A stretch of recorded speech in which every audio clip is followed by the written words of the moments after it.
really fascinating research. So basically, somebody's experience, right? The what happened is like a puzzle, right? And what we want to avoid is asking them to put together the puzzle, because some of their puzzle pieces are face down. And those are the moments when the hippocampus, it wasn't doing so well. It was in fragmented mode. So, the temptation is to say, well, let's put these puzzle pieces together. Let's figure out what happened. You paint me the picture. Not only are the puzzle pieces upside down, but it's all scattered. And think about what do you do when you put together a puzzle? Right? You spread all the pieces out. You turn them all over, and you find corners and edges, right? You have a fat chance. How can you find corners and edges if some of the pieces have fallen off the table? Does that make sense? If your corners and edges have fallen off the table, meaning are only connected to a smell or a sound that you wouldn't include as part of the story, you can't work with those pieces unless that smell or that sound comes up through you talking. One way to think about this is in layers.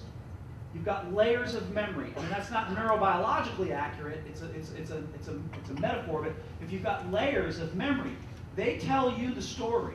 When you say, tell me more about various aspects of that story, you invite them into that second layer. You invite them into memories, thoughts, feelings, sounds, smells that they might not otherwise tell you about. Because at the end of the first telling, you can say, is that all you want to say? Is that all you want to say? Yeah, no, that's all. That's all I got. That's all I got.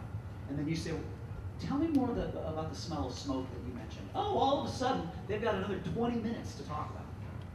That's the next layer. And guess what? You have no idea how many layers there are. Okay. So you've got to remember that your job is to just gather puzzle pieces if you're trauma-informed. Your job is not to put the puzzle together. Just gather puzzle pieces. Later, you can put the puzzle together and make sense of the case. There's another reason why we don't want to try to make sense of the case while we're sitting and talking to someone. And that's because if they are fragmented and disjointed in their telling of the story, and you're trying to figure it out, what happens to your face? Wait. Yes, this look. God, I wish you could all just see her face. She was like, what? Yeah, and what does that potentially communicate to a victim? Yeah, you don't know, you don't care, right? You're not making any sense. And when a victim gets the sense that their story doesn't make sense, what's the natural progression? You don't believe me. Okay. Now, I want to talk a little bit about long-term impact, because this is really important for you to understand. This is also what it means to be trauma-informed. I generally speaking, I don't like the word trauma-informed. I think that to be informed is not enough. I think you have to be trauma literate, trauma practical. Like you got to actually do something with it. So I'm trying to inform you about the trauma, but also tell you this affects the way we work, the way we interact with people. And the bottom line is, you remember that notion of how the brain is always aware, always aware, always aware? When you're a victim of trauma, it's even more aware. So now I'm even more aware. And guess what? It's like a vicious cycle. It's the snake eating its tail. Your Danger Will Robinson becomes hypersensitive. And your Danger Will Robinson starts to perceive threat when no threat exists. Now, the reason for this is fascinating in my mind. And it has to do with the way we learn in general. Check this out. If you want to teach your kid, okay, those of you who have little kiddos, Anybody remember what it was like to teach a kid something? Let's think about animals. You're going to teach your kid about animals. So you're going to say to your 3 or 4-year-old, they're just verbal, they're just learning how to talk, and when they see a kitty cat, what do? They don't know what the kitty cat's name is, and I don't mean Bob or Joe. Who names their cat Bob? But they don't know that that's a kitty cat. But if it interests them, what do? They point at things. And what's your job as mom or dad when your kid points at the kitty cat? What do you say? Yeah, kitty Now, I did a training in Minnesota. I'm not making this up. The whole audience went, meow. It's like, no, your kid's going to get teased at school. When the teacher says, what animal is this? And your kid goes, meow. So you say, kitty cat. And your kid goes, kitty cat. Yeah, that's a kitty cat. And now you repeat this, right? And what are you building? A neural network. And associations and language. And so eventually, the kitty cat walks into the living room and your kid goes, kitty cat. And you go, dear Mensa, dear Harvard, dear Stanford.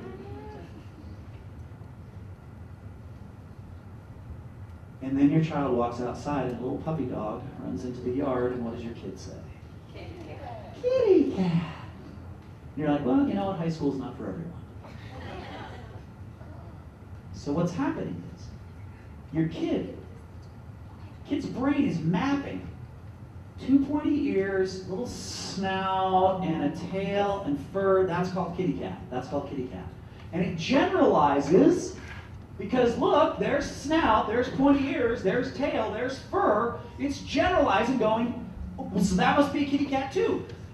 The way we learn is that we then start to differentiate. Oh, okay, there's lots of things with tails. You really want to mess a kid up? Take a kid that has grown up on a farm to the zoo and show them a zebra. They will need therapy. They'll be like, what, that's not a horse? Right? Because what do zebras look like? Horses. The kids, their brains, it's like that commercial where the purple brain, like, whoosh. So this differentiation is how, if an experience is not traumatic. Okay, let me give you a review. Okay, so if you decide, you're all from Chicago, but I haven't heard, and none of you talk like you're from Chicago. Like, I know not once have I heard somebody today say, "Da Bears," or "Da Cubs." So just bear with me, and I'll try not to insult you all. But imagine that you were going to the Sears Tower. I know it's not called that anymore, but it's not as much fun to say the Willis Tower. You can't really have the Chicago, but the Sears Tower.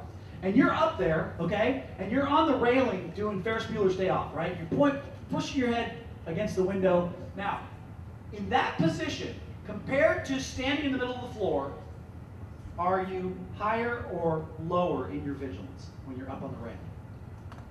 Higher vigilance. Higher vigilance. Okay. Now, you're up on the railing, and I want you to imagine there is a loud boom, and the floor shakes. What's the first part of your brain that fires based on what you learned this morning? Yell it out, yell it out. Yeah, the amygdala. The Danger Will Robinson goes, freaking Danger Will Robinson. Now, what do you do next?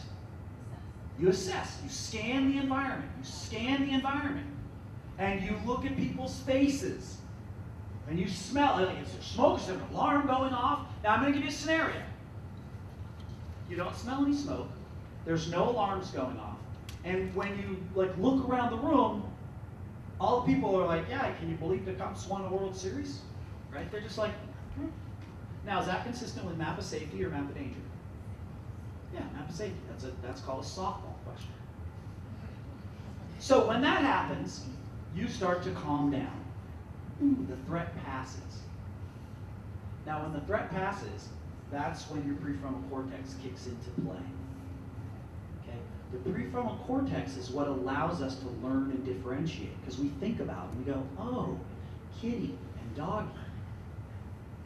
Or we go, oh, sound I heard on the Sears Tower versus sound of a car backfiring 5 hours later that day.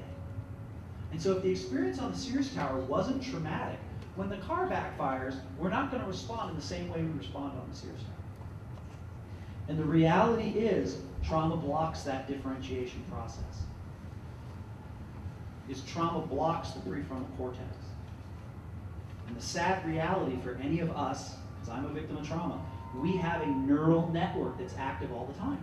It's not going anywhere. My neural network for trauma is it's not going anywhere. Neither is it for any of you that have trauma histories. And so what happens is, you're constantly getting your prefrontal cortex just messed with a little bit. And so for the person who spent time overseas, like my colleague's husband, who served in the first Gulf War, if there's a car door that slams shut or a backfire, he gets into, he's like, he was a Marine, and he gets down, and right? And she has to literally put her hand on his shoulder and say, it's all right, it's okay, honey, I'm here. Ground him in reality, and that brings him back. Again, we're kind of whipping through this, but another thing we would spend a lot of time on is just the notion that your brain does not know fantasy from reality until you come in contact with reality. That's why the snake videos made you go like this. It wasn't a real snake. Yeah, tell your brain that.